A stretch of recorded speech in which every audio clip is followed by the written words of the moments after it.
Hello guys, welcome back to my channel. आज के इस वीडियो में मैं आपके लिए लेके आई हूँ एक अनोखी जानकारी। और ये जानकारी एक ऐसी चीज़ से जुड़ी है जो कि आप सबके किचन में ज़रूर मौजूद है। आज इस वीडियो में मैं आपके साथ शेयर करूँगी हींग बनाने की पूरी प्रक्रिया। भारत में हींग को बहुत ही ज़्यादा पसंद करते हैं। हर खाने में हींग का एक महत्वपूर्ण स्थान है। ये भारत में प्रचुर मात्रा में खाया जाता है। सबके किचन में ये ज़रूर मौजूद होता है, लेकिन इसके बावजूद हमें इस बात की जानकारी नहीं है कि हींग बनता कैसे है। ये केवल खाने की ही शान नहीं है, बल्कि आयुर्वेद में भी इसका एक बहुत ही ज़्यादा महत्वपूर्ण स्थान है। हींग से हम घर पे भी कई सारे उपचार करते हैं। आइए अब मैं आपको बताती हूँ हींग बनाने का पूरा प्रोसेस। हींग का प्रयोग जिस स्वरूप में किया जाता है, यानी कि बाजार में ये पाउडर फॉर्म में आते हैं, लेकिन जब इन्हें पैदा किया जाता है तो ये इससे पूरी तरह से अलग होते हैं। पाउडर फॉर्म में मिलने वाला बाजार का हींग शुद्ध नहीं होता है। इसमें और भी इंग्रेडिएंट मिलाए जाते हैं और उसके बाद तैयार किया जाता है हींग का पाउडर। हींग किसी फैक्ट्री में नहीं बनाया जाता। हींग प्राप्त होता है एक पौधे से। फेरुला नामक ये पौधा सौंफ के पौधे की तरह दिखाई पड़ता है और इसके जो फूल होते हैं वह पीले रंग के होते हैं। लेकिन अगर आप ये सोच रहे हैं कि हींग पौधे पर उगता है तो वो भी गलत है। हींग पौधे से नहीं बल्कि उसकी जड़ से प्राप्त होता है। यह पौधा 12 मासी पौधा है, यानी कि ये साल के 12 महीने लगाया जाता है।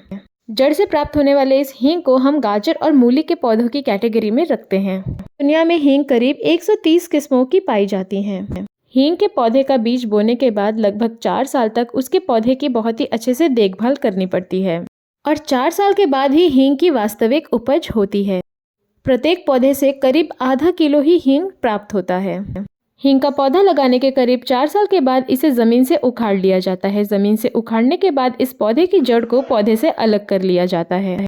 पौधे की जड़ से निकला हुआ दूध, यानी कि उसका रस, उसे इकट्ठा कर लिया जाता है और उस रस में मिलाया जाता है खाने वाला गोंद और स्टार्च और उसके बाद इसे धूप में सुखा लिया जाता है। और जब ये पूरी तरह से सूख जाता है तो इसे दरदरा पीस लिया जाता है और वही होता है हींग का पाउडर, जो कि आपको प्राप्त होता है बाजार से। अगर मैं आपको शॉर्ट में बताऊं तो हींग का एक पौधा होता है जिसकी जड़ के दूध से बनता है हींग। अब मैं आपके साथ शेयर करूंगी कि हींग कहाँ पैदा होता है, इसकी पैदावार कहाँ पे ज़्यादा की जाती है। भारत का पसंदीदा हींग, जो कि सबके किचन में होता है, सबके खाने की शान बढ़ाता है। असल में ये भारत में होता ही नहीं है। हींग को भारत में इंपोर्ट किया जाता है और ये सबसे ज़्यादा अफगानिस्तान, बलूचिस्तान, ईरान और उज्बेकिस्तान में पैदा होता है। जब पहली बार हींग भारत में आया था तो लोगों ने इसे बहुत पसंद किया था। ये बहुत ही ज़्यादा महंगा था, इसीलिए वो लोग ही इसे अफोर्ड कर पाते थे जिनके पास ज़्यादा पैसे थे, यानी कि राजा और महाराजा के घरों में ही हींग युक्त खाना बनता था। लेकिन भारत के इंपोर्ट एक्सपोर्ट की डेवलपमेंट होने के बाद हींग का इंपोर्ट भारत में किया जाने लगा और उसके बाद ये हर घर के किचन का एक बहुत ही महत्वपूर्ण हिस्सा बन गया। दूसरा कारण यह है कि हींग के प्रोसेसिंग में बहुत ही लंबा समय लगता है, यानी कि 4 साल इंतजार करने के बाद एक पौधे से केवल आधा किलो ही हींग प्राप्त होता है। अगर किसी भी प्राकृतिक कारण की वजह से हींग की फसल नष्ट हो जाती है तो बहुत ही ज़्यादा नुकसान हो जाता है। इस वजह से भी हींग बहुत ही ज़्यादा महंगा मिलता है। आज के इस मॉडर्न दौर में हींग भारत में भी उगाया जाने लगा है। भारत के कई इलाकों में हींग की खेती होती है, लेकिन जो गुणवत्ता अफगानिस्तान, ईरान जैसे देशों की हींग में होती है वो भारत की हींग में अभी नहीं होती, क्योंकि यहाँ की क्लाइमेट कंडीशन वहाँ की क्लाइमेट कंडीशन से काफ़ी ज़्यादा अलग है। अब मैं आपके साथ शेयर करूँगी हींग के फ़ायदे। जैसा कि हम सबको पता है हींग के बहुत ज़्यादा फ़ायदे होते हैं, क्योंकि हम सबके घरों में हींग है। छोटे मोटे उपचार के लिए हम हींग का प्रयोग करते हैं।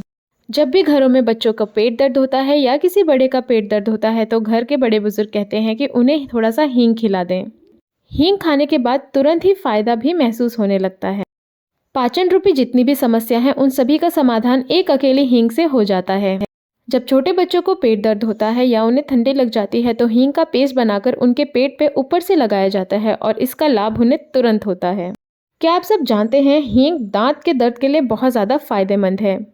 कभी भी दांतों में दर्द हो तो 5 मिनट के लिए दांतों के बीच में हींग दबा लें और उसके बाद अच्छे से मुंह को पानी से साफ कर लें।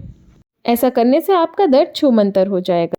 अगर आप कोई ऐसा खाना बनाते हैं जिससे पेट दर्द होने की आशंका है, जैसे उड़द युक्त खाना हो गया, आलू युक्त खाना हो गया, नॉनवेज हो गया, बेसन युक्त खाना हो गया, तो आप इसमें 1 चुटकी हींग का तड़का ज़रूर लगाएं। इससे स्वाद भी बढ़ जाएगा और खाने से होने वाला पेट दर्द वो भी नहीं होगा। छोटी सी डिब्बी में मिलने वाली हींग के इतने ज़्यादा लाभ हैं और इसीलिए आप इसे अपने घर में ज़रूर रखें। अगर ये वीडियो देखने के बाद आपको हींग की प्रोसेसिंग के बारे में कुछ नया पता चला हो, हींग के बारे में आपने कुछ नया जाना हो, तो इस वीडियो को लाइक ज़रूर करें। इस वीडियो को शेयर करें बाकी लोगों के साथ, जिससे ज़्यादा लोगों को हींग के बारे में पता चले। और चैनल को सब्सक्राइब करना बिल्कुल भी ना भूलें। अगर आप किसी भी खाने की वस्तु से जुड़ी हुई कोई भी जानकारी चाहते हैं तो कमेंट सेक्शन में लिख दें। मैं उस टॉपिक पे ज़रूर वीडियो बनाऊंगी और जिसने भी वो वीडियो बनाने के लिए कहा है मैं उसका नेम भी वीडियो में शेयर करूंगी। इसके अलावा आप हींग से जुड़े हुए कोई और भी सवाल पूछना चाहते हैं तो बेझिझक कमेंट सेक्शन में लिख दें। वीडियो देखने के लिए धन्यवाद।